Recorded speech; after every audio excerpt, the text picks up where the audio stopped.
এসির আবিষ্কার গরম থেকে বাঁচার জন্য হয়নি, এর পেছনে রয়েছে এক অদ্ভুত কিন্তু সত্যি গল্প।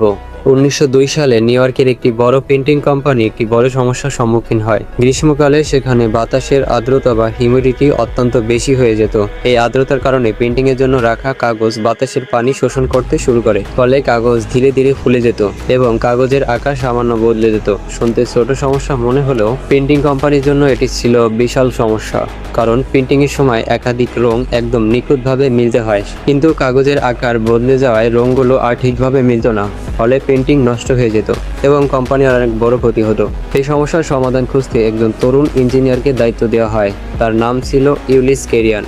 তিনি অনেক গবেষণা করার পর বুঝতে পারলেন মূল সমস্যা হচ্ছে বাতাসের অতিরিক্ত আর্দ্রতা। এরপর তিনি এমন একটি মেশিন তৈরি করেন যা বাতাস ঠান্ডা করার পাশাপাশি বাতাসের হিউমিডিটি নিয়ন্ত্রণ করতে পারে। 1909 সালে এই মেশিন হয়ে ওঠে পৃথিবীর একমাত্র আধুনিক এয়ার কন্ডিশনার। অর্থাৎ এসি প্রথমে মানুষের আরামদার জন্য তৈরি হলেও বরং কাগজ রক্ষা করার জন্য তৈরি করা হয়েছিল। আর আজ সেই প্রযুক্তি গরমের দিনে আমাদের জীবনের অপরিহার্য অংশ হয়ে উঠেছে।